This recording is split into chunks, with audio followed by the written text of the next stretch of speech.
Shalom anak-anak, apa kabarnya yang lagi di rumah nih? Nah, senang sekali hari ini bisa jumpa lagi nih sama Miss. Miss juga senang loh bisa berjumpa anak-anak meskipun dalam keadaan seperti ini. Nah anak-anak, hari ini kita akan belajar bersama nih.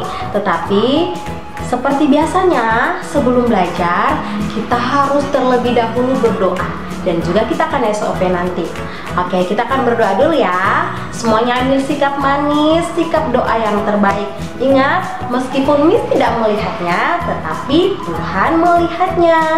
Oke, are you ready to pray student? Let us pray. Tuhan Yesus, sekarang anak-anak akan belajar dari rumah. Tuhan Yesus memberkati mereka dimanapun mereka berada. Biarlah apa yang hari ini mereka pelajari bisa mereka ingat dan mereka melakukannya dalam kehidupan sehari-hari. Terima kasih Tuhan Yesus. Dalam nama Tuhan Yesus kami berdoa. Haleluya. Sama-sama katakan amin. Oke. Nah anak-anak, sekarang kita akan SOP nih. Seperti biasa anak-anak harus semangat. Jadi anak-anak harus berdiri. Stand up please. Iya. Oke, sekarang kita SOP dulu ya. Mars gini. Sekolah Kristen generasi unggul, kami siap membangun bangsa, melahirkan pemimpin unggul. Itu visi dan misi kami. Mari kita bergandengan tangan, bersatu membangun negeri. Bersama Tuhan kita pasti bisa. Bersama Tuhan kita pasti bisa. Genyu, taat, disiplin, bertanggung jawab, percaya diri. Yes, yes, yes. Great leader, big vision, stay humble, never give up. Yes, yes, yes. Oke, thank you and sit down please. Nah anak-anak, hari ini kita akan belajar sesuatu yang sangat penting dalam kehidupan kita. Mau tahu apa? Ayo. Nah, Miss kasih tahu nih. Kita akan belajar tentang hidup rukun di rumah. Apa coba anak-anak ulang? Hidup rukun di rumah. Nah, anak-anak, kalau kita berbicara tentang hidup rukun, sebelum Miss lanjut nih, Miss mau tanya dulu. Anak-anak di rumah ada yang tahu tidak apa itu hidup rukun? Ayo, coba nih kalau ada yang lagi nonton sama papa atau sama mama nih, coba tanya nih, Mama, apa sih hidup rukun? Papa, apa sih itu hidup rukun? Miss kasih tahu nih, dengar baik-baik ya anak-anak. Hidup rukun itu adalah hidup saling menghormati, saling menghargai, saling menyayangi. Nah anak-anak, kalau orang yang hidupnya seperti itu, maka dia akan merasa damai, merasa tentram dalam kehidupannya. Nah, Miss mau kasih tahu nih, kalau anak-anak punya contoh hidup atau teladan hidup yang seperti itu, Miss bisa jamin bahwa anak-anak bisa menjadi teladan hidup rukun yang baik. Oke anak-anak, sekarang Miss punya gambar nih. Miss mau kasih tunjuk anak-anak gambar. Silakan anak-anak menebak, apakah kalau gambarnya seperti ini termasuk hidup rukun atau tidak? Oke, kita lihat gambarnya. Nah, itu gambar yang pertama. Gambar yang pertama ini menunjukkan orang-orang lagi bergotong royong. Mereka bekerja sama menyelesaikan suatu pekerjaan. Miss mau tanya, kalau contoh hidupnya seperti itu contoh hidup rukun atau tidak? Ayo, coba dijawab. 1, 2, 3. Iya, betul sekali. Itu adalah contoh hidup rukun. Ketika mengerjakan sesuatu, mereka saling membantu. Karena kalau kita bergotong royong itu manfaatnya banyak loh anak-anak. Pekerjaannya bisa cepat selesai. Kita tidak merasa bosan karena kita kerjanya bersama-sama. Nah, sekarang gambar yang berikut. Miss mau kasih tunjuk nih. Teng-teng. Nah, gambar yang kedua ini adalah gambar dua orang anak yang sedang berbagi makanan. Nah, kira-kira kalau sikapnya seperti itu, mereka saling menyayangi tidak ya? Sudah pasti mereka saling menyayangi sehingga mereka mau berbagi makanan mereka. Nah, ayo siapa di sini yang kalau lagi makan sesuatu terus diminta sama kakak, sama adiknya, terus tidak mau kasih? Ingat ya, tidak boleh seperti itu. Itu bukan contoh hidup rukun. Nah, sekarang gambar yang berikut. Oke, gambar yang berikut itu menunjukkan keluarga yang lagi makan bersama. Ada ayah, ada ibu, ada kakak, dan juga ada adik. Mereka duduk berkumpul bersama, tertawa dan menikmati makanan mereka. Nah, itu juga termasuk contoh hidup rukun. Sekarang Miss mau kasih tunjuk nih gambar berikutnya. Apa ya? Nah, itu dia gambar berikutnya. Gambar berikut itu menunjukkan seorang anak yang sedang membantu temannya. Nah, kalau contoh seperti itu hidup rukun atau tidak sih? Iya, sudah jelas itu adalah hidup rukun. Jadi anak-anak, kalau kita melihat orang dalam kesusahan, kita harus menolongnya. Jangan sampai ada yang lihat temannya jatuh, terus dia bilang, saya tidak mau menolongnya, siapa suruh dia tidak hati-hati. Ingat ya, tidak boleh seperti itu. Ketika melihat orang kesusahan, orang terjatuh, kita harus menolongnya. Oke. Nah anak-anak, ini gambar yang berikut ini mengerikan ya. Gambar ini menunjukkan dua orang anak yang sedang berkelahi. Ya, nah anak-anak, kalau hidupnya seperti itu contoh hidup rukun atau tidak? Tentu tidak ya anak-anak. Itu bukan contoh yang baik untuk ditiru. Tidak boleh berkelahi. Ingat ya, kalau kita sedang marah sama kakak atau sama adik, atau mungkin sama ayah atau sama ibu, kita tidak boleh melakukan kekerasan. Ingat ya, kita harus punya kasih karena kita punya Tuhan Yesus yang punya kasih yang luar biasa untuk kita. Nah anak-anak, sekarang Miss punya satu contoh lagi. Tapi contoh itu ada di dalam buku tematik anak-anak juga. Ada di halaman 3. Coba anak-anak buka bukunya. Oke, sudah? Nah anak-anak, dalam buku itu menjelaskan hidup rukun keluarga Nina. Jadi ternyata dalam buku itu menceritakan bahwa Nina juga hidup rukun bersama keluarganya di rumah. Itu ditunjukkan melalui sikap hidup mereka dalam keluarga mereka. Ini contohkan dalam cerita itu, dalam buku itu menceritakan bahwa ayah Nina itu adalah orang yang sangat kuat. Ayahnya itu membanting tulang sangat kuat untuk memenuhi kebutuhan hidup Nina dan juga keluarganya. Nah anak-anak, setelah itu biasanya itu kalau ayah Nina pulang kerja, biasanya ayah Nina itu selalu membawa buah tangan untuk Nina dan juga adiknya. Nah biasanya kalau ayah pulang kerja itu, Nina dan adiknya selalu ringan tangan untuk membantu membawakan tas kerja ayah. Nah, kalau punya sikap hidup yang seperti itu, sudah pasti mereka adalah contoh keluarga yang baik karena mereka hidup rukun loh. Nah anak-anak, dari penjelasan Miss tadi tentang keluarga Nina, ada beberapa ungkapan yang berbeda dari kalimat asalnya. Nah coba, kira-kira apa ya Miss? Tadi kalau saat Miss jelaskan, ada anak-anak yang perhatikan pasti langsung tahu nih, Miss, kalimatnya, ungkapannya yang ini Miss. Ayo coba apa ya?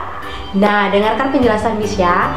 Ada 3 ungkapan dari penjelasan keluarga Nina tadi. Ungkapan yang pertama itu ya adalah membanting tulang. Ungkapan yang kedua adalah buah tangan. Ungkapan yang ketiga adalah ringan tangan. Nah anak-anak, dari ketiga ungkapan itu kira-kira anak-anak tahu tidak ya, kalau membanting tulang itu apa ya Miss? Apakah tulang kita dibanting-banting? Atau tulang kita diremuk-remuk? Tentu tidak ya anak-anak. Nah anak-anak, ungkapan membanting tulang itu berbeda dari kalimat asalnya, tetapi memiliki maksud yang sama. Nah jadi anak-anak, membanting tulang itu artinya bekerja keras. Sedangkan buah tangan itu apa ya? Miss, apakah buah tangan itu tangan kita memiliki buahnya? Ayo, siapa yang punya tangan terus tangannya punya buah? Tentu tidak kan? Nah, jadi arti dari ungkapan buah tangan itu adalah oleh-oleh. Ingat ya, oleh-oleh. Nah, ungkapan yang terakhir yaitu ungkapan ringan tangan. Nah, kalau ringan tangan itu apa dong, Miss? Apakah tangan kita ini tangan yang ringan atau bagaimana ya, Miss? Nah, anak-anak, kalau ungkapan ringan tangan itu artinya anaknya suka membantu. Ya, jadi anak-anak harus ingat ya, 3 ungkapan tadi. Ungkapan yang pertama membanting tulang. Membanting tulang itu artinya pekerja keras. Sedangkan buah tangan itu artinya oleh-oleh. Dan ringan tangan itu artinya suka membantu. Nah, anak-anak, kalau kita berbicara tentang hidup rukun, Miss punya salah satu contoh lagi. Anak-anak yang kalau hidup rukun itu sudah pasti dia taat dalam rumah. Nah, kalau taat itu salah satu contohnya, biasanya kalau mau ke sekolah, Miss mau tanya nih, anak-anak yang kalau ke sekolah itu apakah begitu selesai pakai sepatu, pakai tas langsung buka pintu dan jalan?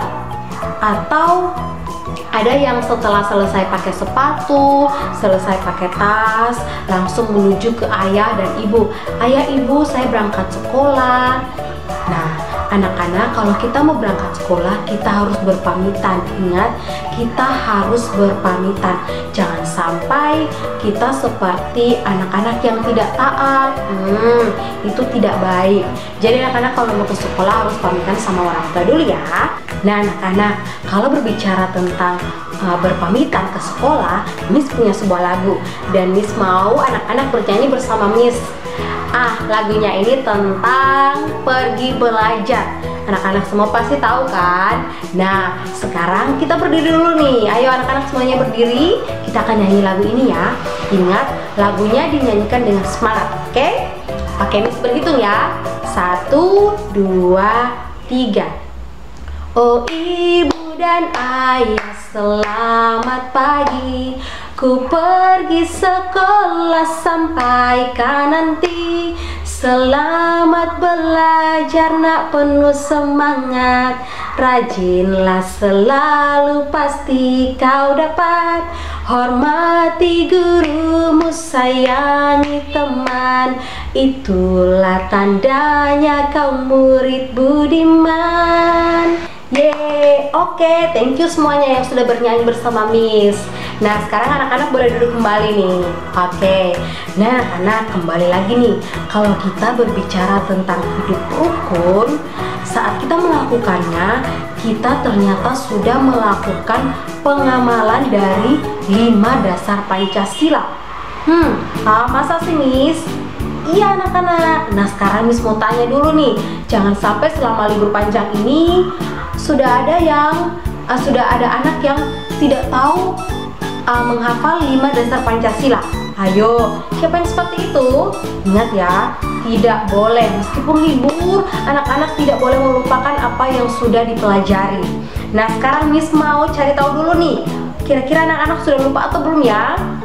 Oke, kalau yang ngakunya belum lupa, coba nih buktikan. Hafalkan kembali bunyi 5 dasar Pancasila. Oke, ini sudah akan menghafal dari sini nih. Kita sama-sama ya. 1, 2, 3. Pancasila. 1. Ketuhanan yang Maha Esa. 2. Kemanusiaan yang adil dan beradab. 3. Persatuan Indonesia. 4. Kerakyatan yang dipimpin oleh hikmat kebijaksanaan dalam permusyawaratan perwakilan. 5. Keadilan sosial bagi seluruh rakyat Indonesia. Oke, thank you. Nah, anak-anak, tadi kan Miss bilang kalau kita hidup rukun itu kita sudah melakukan pengamalan dari 5 dasar Pancasila. Tapi sila keberapa ya Miss? Ayo, coba nih anak-anak cari tahu. Kalau kita hidup rukun, kira-kira kita melakukan pengamalan sila keberapa ya? Ayo, coba dipikir. 1, 2, 3. Ada yang sudah punya jawabannya? Oke, Miss kasih tahu nih jawabannya. Jadi anak-anak, kalau kita hidup rukun itu, ternyata kita sudah melakukan pengamalan dari sila ketiga, Persatuan Indonesia. Nah, jadi kalau kita hidup rukun itu, kita sudah melakukan loh nilai pengamalan dari nilai Pancasila, yaitu sila yang ketiga. Nah anak-anak, ingat ya, Miss berharap ketika anak-anak belajar tentang hidup rukun tidak hanya masuk di dalam otak saja, tetapi anak-anak tidak melakukannya. Itu sama saja bohong, tidak boleh. Jadi ketika anak-anak belajar tentang hidup rukun, yang harus anak-anak lakukan juga adalah harus belajar untuk hidup rukun. Nah anak-anak, seperti tadi contoh hidup rukun dari keluarga Nina nih. Keluarga Nina itu contoh keluarga hidup rukun yang sangat baik. Nah, itu bisa dilihat dari sikap hidup mereka dalam rumah. Contohnya, biasanya itu ketika ayah Nina pulang, ayah Nina itu selalu membawakan buah tangan untuk Nina dan juga adiknya. Buah tangan yang dibawakan ayah untuk adik Nina yaitu kue, sedangkan untuk Nina adalah buku cerita. Dan anak-anak penasaran tidak? Kenapa sih ayah selalu membawakan buah tangan berupa buku cerita untuk Nina? Nah, ternyata itu karena Nina adalah anak yang gemar membaca buku cerita. Jadi karena kegemarannya, Nina punya banyak sekali koleksi buku cerita. Nah, anak-anak pasti penasaran nih, Miss, berapa banyak sih jumlah buku cerita Nina? Nah, anak-anak, untuk mengetahuinya, Miss akan mengajak nih, kita sama-sama berhitung. Kita cari tahu berapa banyak jumlah buku cerita Nina. Nah, untuk lebih mudah penghitungannya, kita akan melakukan pengelompokan terlebih dahulu nih. Nah, kita akan melakukan pengelompokannya.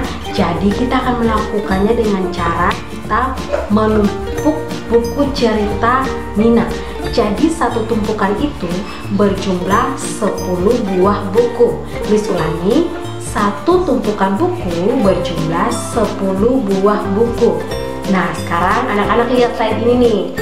Nah, di slide itu ada 10 tumpukan buku.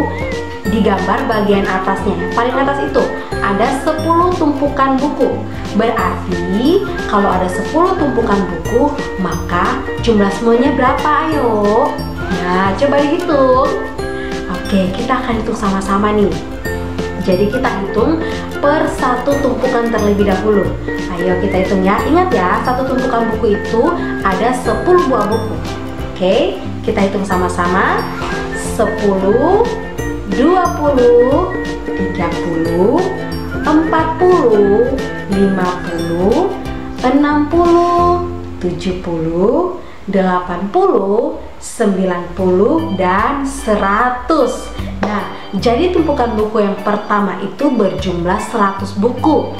Nah anak-anak, di gambar bagian bawah itu ditambah lagi ada 2 tumpukan buku. Jadi sekarang kita tambah lagi nih. Tadi kan sudah 100 buku nih, kita tambah 2 tumpukan buku. Jadinya 110, 120. Nah, sudah 120 buku cerita Nina. Wah, banyak sekali kan? Sekarang kita akan tambah lagi nih. Ternyata di samping itu ditambah lagi ada 5 buku. Berarti kita tambah lagi nih. Tadi kan sudah 120. 120 ditambah lagi 5 buku, maka menjadi 125 buku. Wah, buku cerita Nina banyak sekali ya. Ternyata jumlah buku cerita Nina itu ada sebanyak 125 buku. Nah anak-anak masih ingat tidak kalau 125 itu ditulisnya bagaimana ya Miss? Oke, Miss kasih tahu nih. Jadi kalau 125 itu tulisannya 1, 2, dan 5. Ingat ya, 1, 2, dan 5. Dibacanya 125. Oke, coba diulangi. 125. Nah anak-anak, untuk perhitungan seperti ini kita juga bisa menghitungnya menggunakan satuan kubus loh. Nah ini punya gambarnya nih. Gambar yang warna kuning itu menunjukkan ratusan.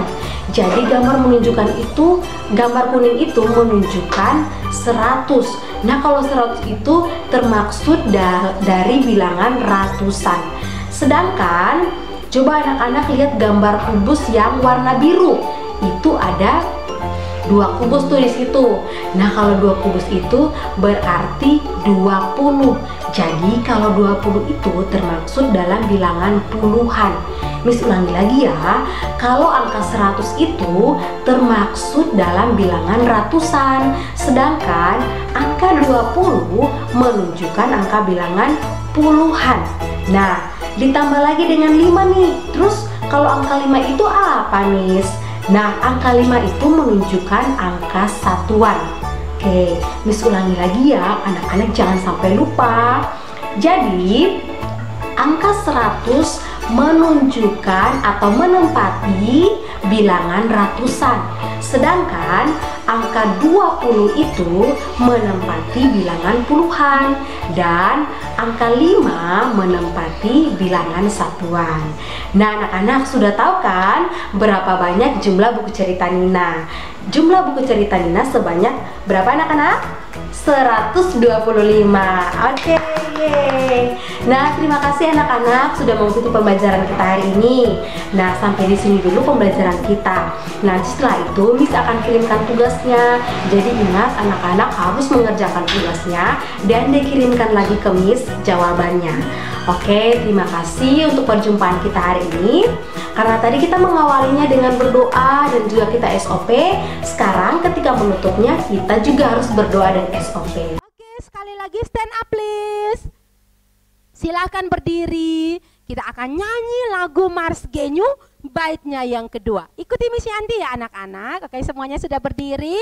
Kita akan nyanyi sama-sama. Kita nyanyi pada hitungan yang ketiga ya. Sama-sama anak-anak juga ikut Miss Yanti nyanyi ya. Yang baitnya yang kedua. 1, 2, 3. Satu nilai dan satu tekad. Kita bangun budaya unggul. Disiplin, taat, bertanggung jawab. Jujur, rajin, percaya diri. Mari kita wujudkan bersama Indonesia adil dan makmur. Bersama Tuhan kita pasti bisa.